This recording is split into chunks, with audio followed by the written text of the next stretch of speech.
El texto narrativo. La narración es parte de nuestra vida cotidiana. El arte de narrar está ligado indisolublemente a la condición humana. Se pueden narrar historias de forma oral o escrita. También es posible hacer un relato con pantomima, mimo, con imágenes fijas como las historietas o imágenes móviles como el cine o el video. Los textos narrativos literarios son relatos ficcionales. Poseen sus propias características, ya que la literatura es un arte. Por lo tanto, el lenguaje es trabajado con una finalidad artística: crear una atmósfera, provocar un efecto, determinar qué hechos se narrarán, quién lo hará y cómo. La superestructura narrativa se refiere a la forma y los componentes que conforman toda narración. El texto narrativo refiere acciones que deben resultar interesantes porque salen de lo habitual y representan una complicación de lo cotidiano. Presenta personas o personajes que reaccionan de determinada forma, procurando resolver las complicaciones, conflictos. Cada complicación más su correspondiente resolución constituye un suceso y se produce dentro de ciertas circunstancias que le sirven de marco. El marco más el suceso componen un episodio. La serie de episodios se llama trama. El narrador suele aportar su propia valoración de los acontecimientos, su forma de sentir, sus reacciones ante lo que pasa. Es decir, hace una evaluación de lo que sucede.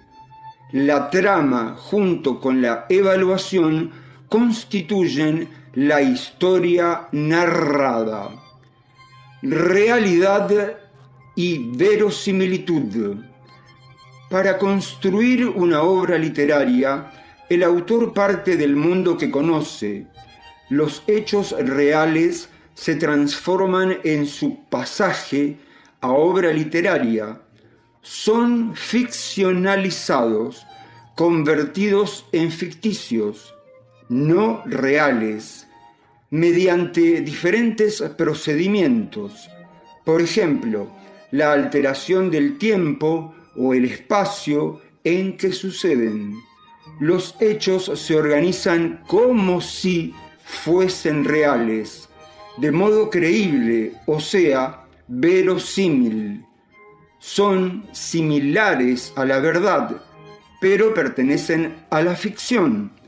Son obra de la imaginación de un autor que construye un marco espacio-temporal para desarrollarlos, crea los personajes y ordena de manera peculiar la secuencia narrativa. En definitiva, el autor es capaz de mirar de una manera distinta y personal los hechos reales. La ficcionalización. El oficio del escritor consiste en convertir hechos humanos, imaginarios o reales, externos o psíquicos, en una historia imaginada por él que imita la vida, en descubrir significados ocultos en los actos humanos y construir sus ficciones a partir de ellos. Otras veces suele enlazar coherentemente datos obtenidos de la tradición popular con sus propias hipótesis y crear un relato. El proceso mediante el cual se lleva a cabo esta transformación se llama ficcionalización. Los dos textos narrativos literarios son más difundidos son el cuento y la novela. Poseen características similares, pero los diferencia la extensión, ya que el cuento es un relato breve y la novela una narración extensa. En esta, debido a su extensión no limitada, el escritor puede desplegar su concepción del mundo o los hechos que desea referir sobre un cambiante universo ideológico, social, cultural e histórico, a lo largo de complicadas líneas de acción donde cobran vida propia múltiples personajes. En el cuento, lo apretado de su material narrativo hace que casi nunca pueda haber más de una línea de acción y se vea muy reducida la cantidad de personajes que se puedan desarrollar. La novela y el cuento poseen algunas similitudes. Poseen personajes que llevan adelante la historia. Se desarrollan en un tiempo y espacio creados por el autor. Las acciones tienen una relación lógica, una es consecuencia de la otra. Por otro lado, la novela y el cuento muestran algunas diferencias notables. El cuento, narración breve; la novela, narración extensa. El cuento tiene una acción principal. La novela tiene una acción principal y otras secundarias. El cuento presenta pocos personajes. La novela presenta muchos personajes. Las exigencias formales típicas de la prosa alcanzan en el cuento un rigor extremo, ya que la economía de recursos y la subordinación del todo al efecto final son premisas fundamentales. Le exigirá al autor el uso de una determinada sintaxis, la selección de este sustantivo, este adverbio, este conector. El efecto final es el elemento clave del cuento. Todo en él debe estar destinado a lograr ese efecto de sorpresa, de horror, de complacencia, de inquietud, de ambigüedad, etc., que es, en definitiva, el que corona y da significado pleno a la totalidad de las estrategias narrativas puestas en juego durante su desarrollo. El cuentista debe hacer de la necesidad virtud y extremar su capacidad de síntesis, dado que un buen cuento es para leer o escuchar en una sola sentada. No resiste la lectura interrumpida.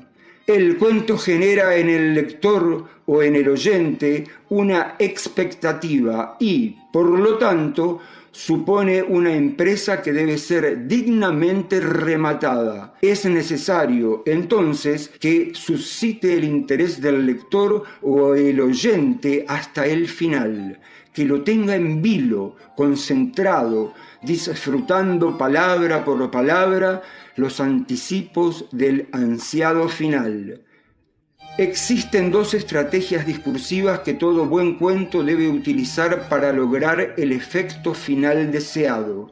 Ley de afluencia constante.